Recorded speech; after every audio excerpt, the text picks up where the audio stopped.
కదా, క్రొత్త సంవత్సరంలోనికి ప్రవేశించారు.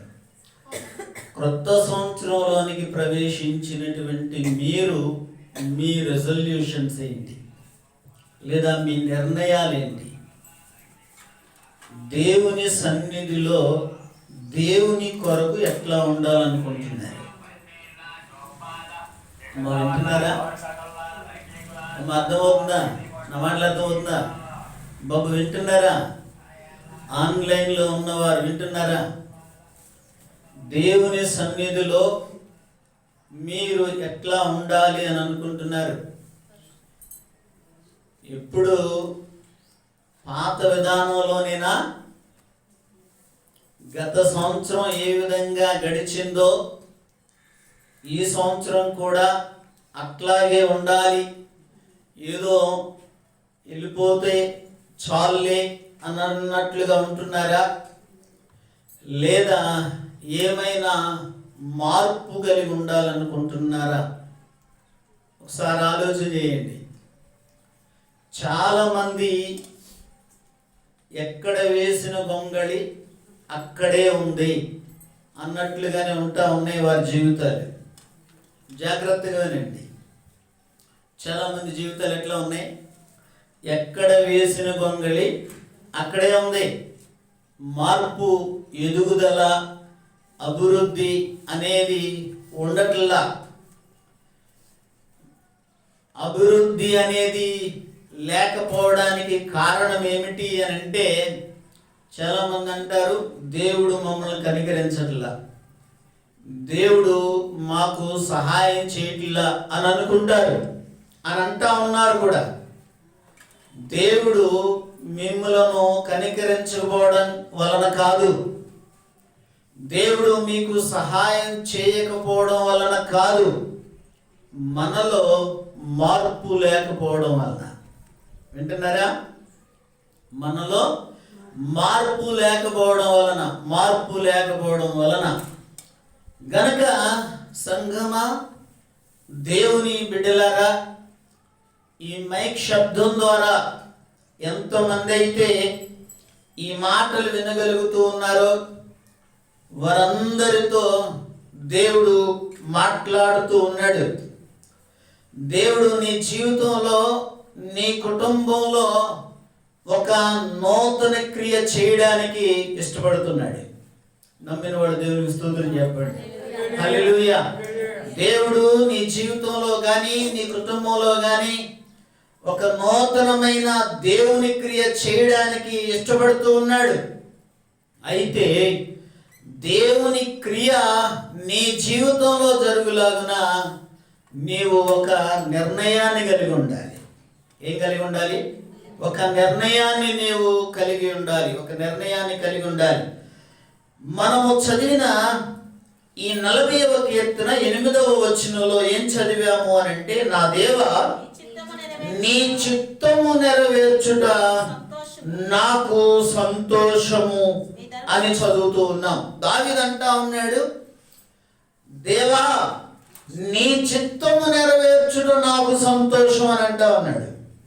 ఈ రోజున మనుషులు సంతోషాన్ని ఆయా విషయాలలో వెతుకుతూ ఉన్నారు. సంతోషము ఎక్కడెక్కడో దొరుకుతూ ఉన్నది అని పరిగెడుతూ ఉన్నారు. ప్రియ దేవుని బిడ్డలారా, కొంతమంది అనుకుంటారు మద్యం సేవించుట వలన సంతోషం వస్తూ ఉన్నది అని అనుకుని వారి డబ్బును వృధా చేస్తూ ఉన్నారు. డబ్బును వృధా చేసి ఇంట్లో పిల్లలకు కానీ భార్యకు కానీ సరైన ఆహారం లేక, సరైనటువంటి బట్టలు లేక, ఆర్థిక ఇబ్బందులతో బాధపడుతూ ఉన్నా కానీ అవేమి పట్టవు, నా కడుపే నా దేవుడు అన్నట్లుగా ఏం చేస్తూ ఉన్నారు అంటే, వారి కష్టార్జితం అంతా కూడా దానికి ఖర్చు పెట్టేస్తూ ఉన్నారు. దేనికి? మద్యానికి ఖర్చు పెట్టేస్తూ ఉన్నారు. అందులో సంతోషం ఉంది అని వెతుకుతూ దాని వైపే పరిగెడుతూ వెంపర్లాడుతూ ఉన్నారు. ఇంకా కొంతమంది సినిమాలకు, షికారులకు వెళ్ళడం ద్వారా సంతోషం దొరుకుతుంది జరుగుతూ ఉన్నది అని అనుకుంటా ఉన్నారు. ప్రియ దేవుని బిడ్డలారా, భక్తుడు పాడతాడు, సంతోషం ఎక్కడ ఉందని సమాధానమెచ్చట నాకు దొరికేనని, సంతోషం ఎచ్చట ఉందని సమాధానమెచ్చట నాకు దొరికేనని,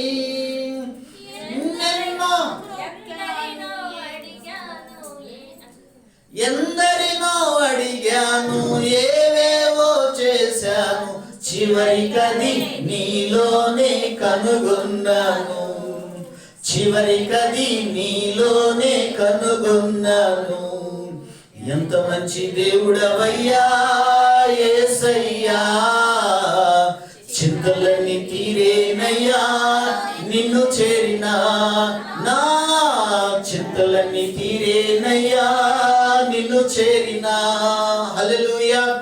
ఏంటంట, ఈ భక్తుడు సంతోషం కోసం, సమాధానం కోసం ఎంతో మందిని అడిగాడంట, బంధువులను అడిగాడంట, స్నేహితులను అడిగాడంట, ఇంకా ఏవేవో చేశాడంట సంతోషం కోసం. ఎన్నో ప్రాంతాలకు వెళ్ళాడంట సంతోషం కోసం. ఎక్కడికి వెళ్ళినా, ఎవరిని అడిగినా, ఏది చేసినా సంతోషం దొరకలేదంట, సమాధానం అసలు దొరకలేదంట. చివరికి అది యేసయ్యలో కనుగొన్నాడు. దేవునికి స్తోత్రం చేద్దామా? హల్లెలూయా. నా ప్రియ దేవుని బిడ్డలారా, ఈ ఉదయకాల సమయంలో దేవుని సన్నిధిలో ఉన్నటువంటి మనం గ్రహించుకోవలసినటువంటి విషయం ఏంటి అంటే, యేసయ్యలో ఉంటేనే సంతోషం, యేసయ్యలో ఉంటేనే సమాధానం, యేసయ్యలో ఉన్న కుటుంబాలు నెమ్మది కలిగి ఉంటాయి.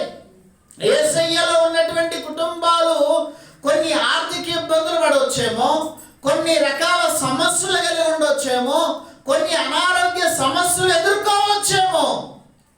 ఎదుర్కోరు, సమస్యలు రావు అని నేను చెప్పట్లేదు, కానీ ఖచ్చితంగా సమాధానమును, సంతోషాన్ని వారు కలిగి ఉంటారు.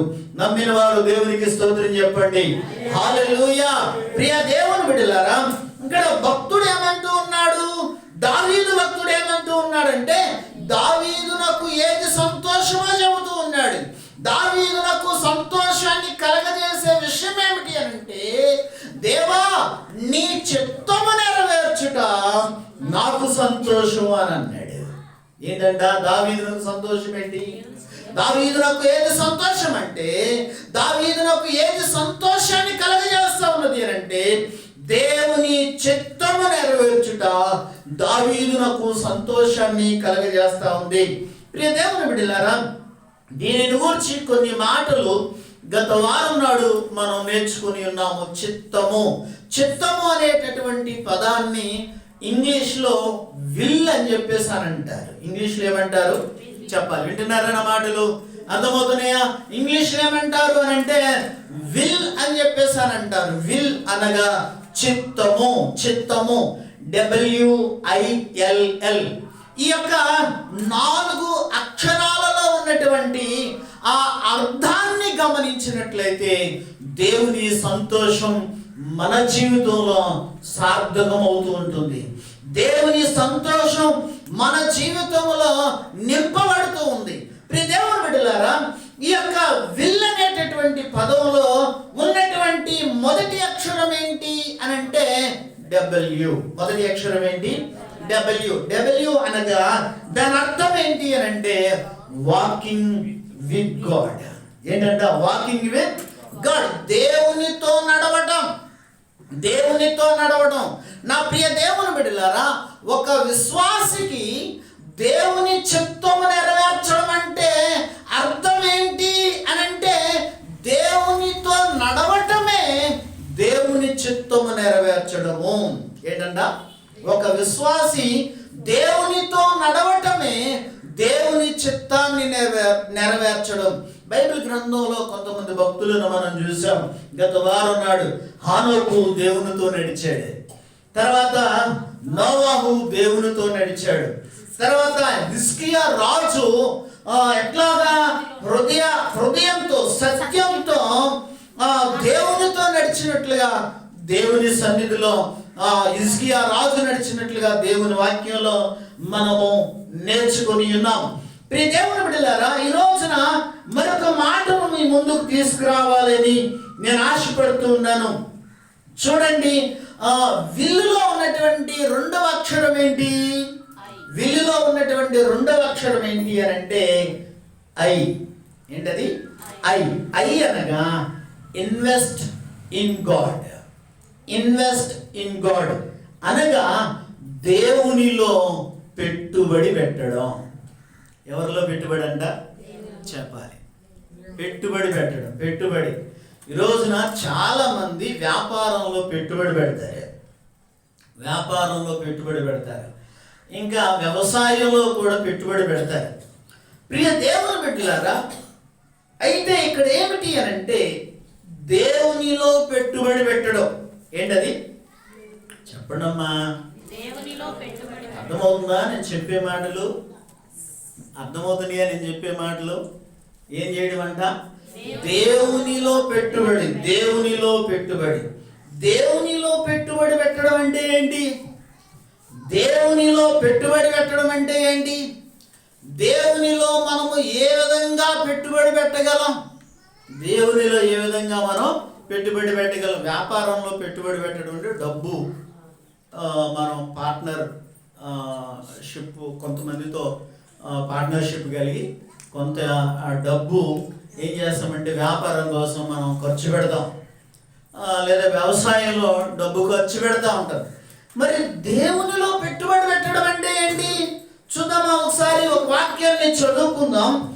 మత్తయి సువార్త 6వ అధ్యాయము 20వ వచనాన్ని మనం చదువుకుందాం.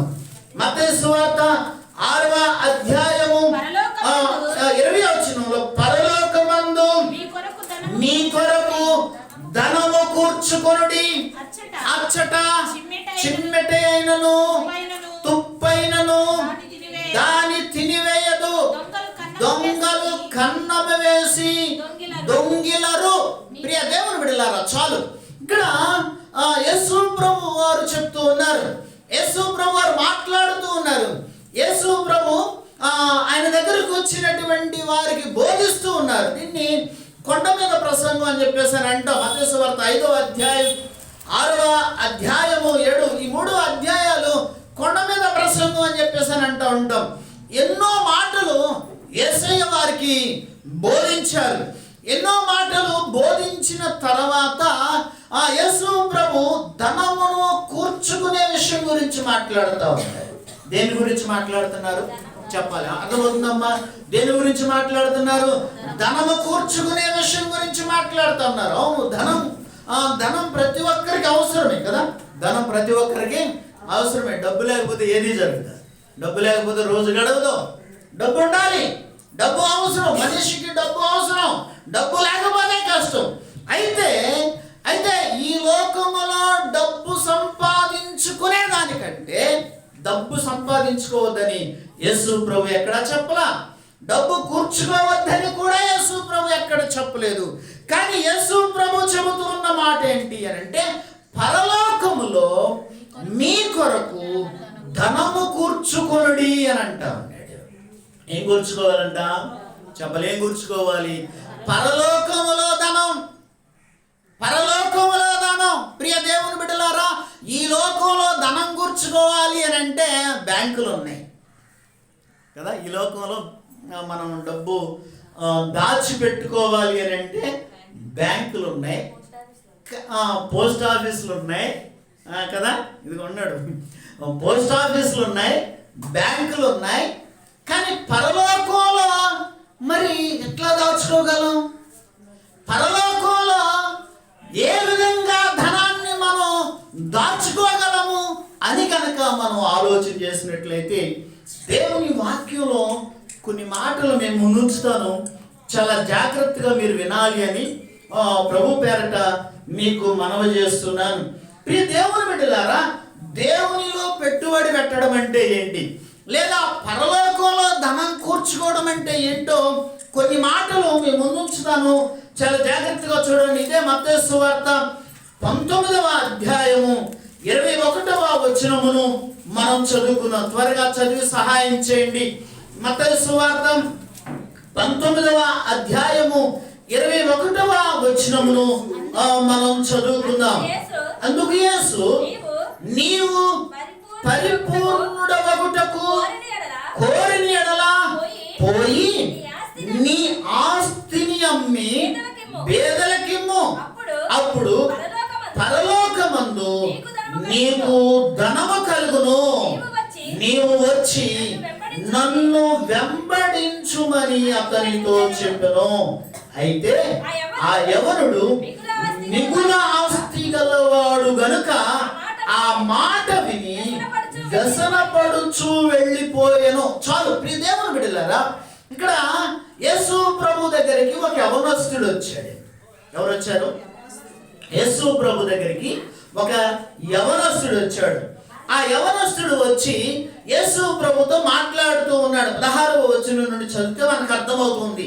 బోధకుడా, నిత్య జీవము పొందుటకు నేను ఏ మంచి కార్యము చేయవలెనని అడిగాడంట. ఏమడిగాడు? యేసు ప్రభు దగ్గరికి వచ్చి అడుగుతా ఉన్నాడు, యేసయ్యా, నేను నిత్య జీవానికి వెళ్ళాలి అంటే ఏం చేయాలి? వింటున్నారా? ఈ బోధకుడిని ఈ ధనవంతుడైనటువంటి యవనస్తుడు అడిగినటువంటి ప్రశ్న ఏంటంటే నిత్య జీవం. ఒక మాటలో చెప్పాలంటే పరలోకానికి వెళ్ళాలంటే నేనేం చెయ్యాలి? ఎక్కడికి వెళ్ళాలి? పరలోకానికి వెళ్ళాలంటే నేనేం చెయ్యాలి అని యేసు ప్రభుని అడిగితే యేసు ప్రభు ఏమని చెప్పాడు అంటే, మంచి కార్యమును గూర్చి నన్నెందుకు అడుగుచున్నావు? మంచివాడు ఒకడే. నీవు జీవములో ప్రవేశింపగోని యెడల ఆజ్ఞలను గైకొనుమని చెప్పాను. అతడు ఏ ఆజ్ఞలని ఆయనను అడుగగా, యేసు నరహత్య చేయవద్దు, వ్యభిచరింపవద్దు, దొంగిలవద్దు, అబద్ధ సాక్ష్యము పలకవద్దు, తల్లిదండ్రులను సన్మానింపుము, నిన్ను వలె నీ పొరుగు వానిని ప్రేమింపవలననినవియే అని చెప్పాను. అందుకు ఆ యవనుడు, ఇవన్నీ అనుసరించుచునే ఉన్నాను, ఇకను నాకు కొదువయేమని ఆయనను అడిగెను. యేసు ప్రభు దగ్గరకు వచ్చినటువంటి ఆ యవనస్తుడు అడిగినటువంటి ప్రశ్నకు యేసు ప్రభు చెప్పిన సమాధానం ఏంటంటే, పాత నిబంధన గ్రంథంలో ఉన్నటువంటి ఆజ్ఞలు, ఆ ఆజ్ఞలు ఏవైతే ఉన్నాయో ఆ ఆజ్ఞల ప్రకారం జీవించయ్యా, నువ్వు పరలోక రాజ్యానికి వెళుతావు అని చెప్పేసి యేసు ప్రభు అతనికి సమాధానం చెప్పాడు. సమాధానం చెప్తే ఈయన అన్నాడు, అయ్యా, నేను వాటిని ఎప్పటి నుంచో అనుసరిస్తున్నా. ఎప్పుడు నుంచో అనుసరిస్తూ ఉన్నాను కానీ ఇంకా నాకు తక్కువేంటి? ఆ ఆజ్ఞల ప్రకారం నేను జీవిస్తా ఉన్నా. అబద్ధం ఆడట్లా, నరహత్య చేయలేదు, దొంగతనం చేయలేదు, వ్యభిచారం చేయలేదు, మోసం చేయలేదు, తల్లిదండ్రులను ప్రేమిస్తూ ఉన్నా, దేవునిని ప్రేమిస్తూ ఉన్నా, ఇదిగో కానుకలు ఇస్తా ఉన్నా, కృతజ్ఞతలు అర్పిస్తా ఉన్నా, దశము బాగా ఇస్తా ఉన్నా, అది చేస్తున్నా, ఇది చేస్తున్నా, ఎన్నో చేస్తా ఉన్నాను అని చెప్పేసారు అంటా ఉన్నాడు. ఇక్కడైతే ఆ మాట లేదులే, కానీ వేరే సువార్తల్లో ఉన్నటువంటి మాట ఏంటంటే, యేసు ప్రభు అతనిలో ఒకటి గ్రహించాడు, అతనిలో ఒకటి కొదువుగా ఉందంట. ఏమి కొదువుగా ఉందో యేసు ప్రభు చెప్పాడు. ఏం కొదువుగా ఉందని చెప్పాడు? 21, 22 వచనాలు మనం చూస్తా ఉన్నాం. నీవు పరిపూర్ణుడవగుటకు కోరిన యెడల పోయి నీ ఆస్తిని అమ్మి పేదలకిమ్ము, అప్పుడు పరలోకమందు నీకు ధనం కలుగుతా ఉంది. ఏం కలుగుతా ఉందంట? ఏం చేయాలి వీడు? చెప్పాలి. ఏం చేయాలి? ఆస్తిని అమ్మి పేదలకి ఇమ్మంటా అన్నాడు. చాలా కష్టం కదా, చాలా కష్టం. అంటే వీడి ఎదుగుదల వీడికి మాత్రమే, ఎవరికి ఉపయోగం లేదు. వీడి ఎదుగుదల వీడికి మాత్రమే, ఎవరికి ఉపయోగం లేదు. ఇందాక చెప్పే కదా, వారి కడుపే వారి దేవుడు. వాళ్ళు బాగుంటే చాలు, వాళ్ళు ఎదిగితే చాలు. పక్కన వాళ్ళు ఏమైపోయినా, పక్కన వాళ్ళు ఏమైపోయినా పర్వాలేదు, ఎదుటి వాళ్ళు పైకి వచ్చేసేయండి, ఎదుటి వాళ్ళు ఏమైపోయినా పర్వాలేదు. ఇంకా ఎదుటి వాళ్ళు ఎన్ని బాధలు పడతా ఉన్నా వాళ్ళకి సంబంధం లేదు. ఎదుటి వాళ్ళు ఎన్ని సమస్యలు, ఎంత ఇబ్బందుల్లో ఉన్నా కానీ వారికి పట్టింపు లేదు.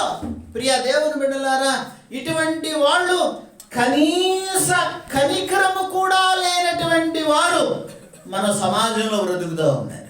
కనీస కనికరం, ఎవరైనా బాధపడుతూ ఉంటే, ఎవరైనా ఇబ్బంది పడుతూ ఉంటే కనీసం కనికరం లేనటువంటి వారు నేటి క్రైస్తవ సమాజంలో తిరుగుతూ ఉన్నారు. ఆది సంఘం వర్ధిల్లింది. ఆది సంఘం వర్ధిల్లడానికి కారణం ఏంటి అని అంటే, వారు ఏం చేశారు అని అంటే, సంఘంలో ఎవరైనా బాధలో ఉన్నారు అని అంటే సంఘం అందరూ వెళ్ళి, ఒకవేళ అందరూ కలిసి వెళ్ళడానికి వీలు పడకపోయినా వారికి అనుకూలంగా ఉన్నటువంటి సమయం, ఎవరికి అనుకూలంగా ఉన్న సమయంలో వాళ్ళు వెళ్ళి పరామర్శించి వచ్చేవాళ్ళు. ఏం చేసేవాళ్ళు? పరామర్శించి వచ్చేవాళ్ళు. చేతనైతే, వారికి ఏదైనా చేతనైతే వారికి చేతనైనంత సహాయాన్ని చేసి వచ్చేవారు. ప్రియమైనటువంటి దేవుని బిడ్డలారా, అంత మాత్రమే కాదు, సంఘంలో ఉన్నటువంటి విధవరాండ్రను ఆదరించేవారు, సంఘంలో ఉన్నటువంటి పేదలను ఆదరించేవారు. ప్రియ దేవుని బిడ్డలారా, ఒకవేళ చదువుకునేటటువంటి పిల్లలు ఎవరైనా ఉన్నారంటే వారు చదువుకోవడానికి ఆర్థికంగా ఇబ్బంది పడుతూ ఉంటే సంఘం ఏం చేసేది అని అంటే, వారు చదువుకోవడానికి వారి వంతు కృషి చేసేవారు. వాళ్ళు ఏం చేసేవాళ్ళు? వారి వంతు కృషి చేసేవాళ్ళు. ప్రియ దేవుని బిడ్డలారా, అప్పుడు ఆ సంఘం నానాటికి కూడా వర్ధిల్లుతూ వచ్చింది, అనేకులకు ఆశీర్వాదకరంగా మారింది. కానీ రాను రాను రాను రాను ఏమైంది అని అంటే, సంఘంలో స్వార్థం పేరుకుపోవడం వలన, సంఘాలలో నేను నా కుటుంబం మాత్రమే అనేటటువంటి స్వభావం ఎక్కువైపోవడం వలన ఏమైంది అని అంటే, ఎవరి దారి వాళ్ళది. వచ్చామా, వాక్యం విన్నామా, దేవుని ఆరాధన చేసామా, ప్రార్థన చేసామా, పాస్టర్ గారు మన కోసం ప్రార్థన చేసాడా, మనం వెళ్ళిపోయామా, అట్లాగే అయిపోయింది సంఘాలు. అందుకనే ఈ రోజున సంఘాలు వర్ధిల్లట్లా, సంఘాలు వర్ధిల్లట్లా, సంఘాలు ఎదగట్లా. ప్రియమైనటువంటి దేవుని బిడ్డలారా, వీడి దగ్గర చాలా ఆస్తి ఉంది. వీడి దగ్గర ఏముంది? చాలా ఆస్తి ఉంది. ఈ ఆస్తి వీడికి మాత్రమే. వీడు పెరగటం వలన, వీడు ఎదగటం, వర్ధిల్లటం వలన ఎవరికి ఉపయోగం లేదు, ఎవరికి ఉపయోగం లేదు. ఒక మాటలు చెప్పాలంటే మహాపిసినారి. ఏంటంట? మహాపిసినారి. యేసు ప్రభు ఒక మాట చెప్పాడయ్యా, ఇదిగో నువ్వు నిజంగా పరిపూర్ణుడు అవ్వాలి అని అంటే నీ ఆస్తి అమ్మేసి ఎవరికి ఇవ్వమన్నాడు? పేదలకి. చాలామంది తినడానికి ఆహారం లేక బాధపడుతున్నారు, వారికి పంచిపెట్టారు. చాలామంది చదువుకోవాలని ఆశ ఉంది కానీ చదువుకునే అవకాశాలు లేక, చదువుకోవడానికి ఆర్థికంగా ఇబ్బంది పడుతూ ఉన్నటువంటి వారికి సహాయం చేయి. ఇంకా పలు రకాలైనటువంటి సమస్యల్లో ఉన్నటువంటి వారు ఉన్నారు, వెళ్ళి వాళ్ళని ఆదరించు.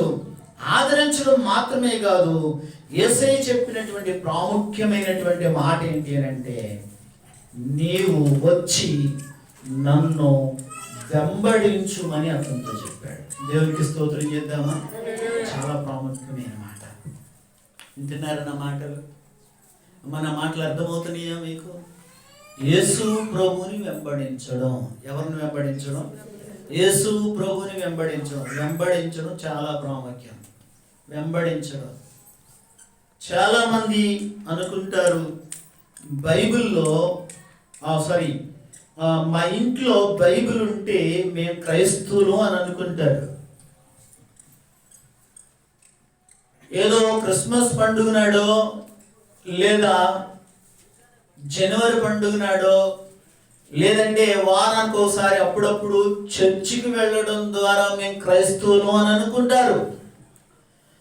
కొంతమంది పాటలు పాడడం ద్వారా మేము క్రైస్తవులు అయిపోయామని అనుకుంటారు.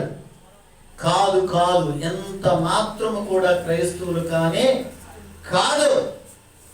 నీవు ఎప్పుడు క్రైస్తవుడివి క్రైస్తవురాలువి అని అంటే యేసయ్య చెప్పినటువంటి బోధలను ఎప్పుడైతే వెంబడిస్తూ ఉంటావో అప్పుడే మనం క్రైస్తవులు. వింటున్నారా నా మాటలు? జాగ్రత్తగా వింటున్నారా? మనం ఎప్పుడు క్రైస్తవులం? చర్చికి వచ్చినంత మాత్రాన్ని క్రైస్తవులు అయిపోవాలా? యేసు ప్రభు చెప్పిన బోధ ప్రకారం నడుచుకుంటే. ఏంటి యేసయ్య చెప్పిన బోధ? మారు మనసు పొందమని చెప్పాడు. అది యేసయ్య చెప్పిన బోధ. రక్షణ పొందమని చెప్పాడు. ఆ రక్షణ పొందడం, పరిశుద్ధంగా జీవించమని చెప్పాడు. యేసయ్య బోధ అది. క్రమం తప్పకుండా మందిరానికి రమ్మని చెప్పాడు. నిత్యము ప్రార్థన చేయమని చెప్పాడు. వాక్యాన్ని చదవమని చెప్పాడు. వాక్య ప్రకారం జీవించమని చెప్పాడు. ఇవన్నీ యేసయ్య చెప్పినటువంటి బోధలు. ఈ బోధల ప్రకారం ఎవరైతే నడుచుకుంటూ ఉంటారో వాళ్ళే క్రైస్తవులు. జాగ్రత్తగా వినండి, జాగ్రత్తగా వినండి. ఎవరు క్రైస్తవులంట? యేసయ్య చెప్పినటువంటి బోధల ప్రకారం నడుచుకునేవారే క్రైస్తవులు. నడుచుకునేవారే క్రైస్తవులు. నా ప్రియ దేవుని బిడ్డలారా, ఈ యొక్క ఉదయకాల సమయంలో ఒకసారి మనలను మనం జ్ఞాపకం చేసుకుందాం. ఒకసారి మనము ఆలోచన చేద్దాం. ఇక్కడ యేసు ప్రభువులో మనం ఏం చేయాలి? దేవునిలో మనం ఏం చేయాలి అని అంటే పెట్టుబడి పెట్టాలి. మన ధనం ఎక్కడ దాచుకోవాలి? మీరు బ్యాంకులో దాచుకుంటారో, లేదా పోస్ట్ ఆఫీసులో దాచుకుంటారో, లేదా ఇంకా ఎవరి దగ్గరైనా ఎవరికైనా ఇచ్చి దాచుకుంటారో, అది నాకు సంబంధం లేనటువంటి విషయం. మీరు బ్యాంకులో దాచుకున్నా దాచుకోకపోయినా, పోస్ట్ ఆఫీసులో దాచుకోకపోయినా యేసయ్య దగ్గర మీ ధనాన్ని సమకూర్చుకోనండి. అది మీకు ఆశీర్వాదం. దేవునికి స్తోత్రం చేద్దామా? ఏది ఆశీర్వాదం అంట చెప్పాలి. యేసయ్య దగ్గర మీ ధనం దాచుకుంటే అది మీకు ఆశీర్వాదం. బ్యాంకుల్లో దొంగలు పడి డబ్బులు ఎత్తుకుపోయారు అనేటటువంటి వార్తలు విన్నాం. పోస్ట్ ఆఫీసులో దొంగలు పడి డబ్బులు ఎత్తుకుపోయారు.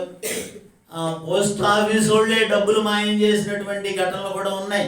కోటేశ్వరుని అడిగితే చాలా విషయాలు చెప్తాడు. అటువంటి అతను స్వయంగా డబ్బులు కట్టించుకుని వాళ్ళు కట్టించుకున్నటువంటి డబ్బులు వీళ్ళు తెలియకోకుండా సొంతగా ఎన్నో లక్షలు వాడుకుంటా మనుషులను జనాలు మోసం చేసినటువంటి వారు ఉన్నారు.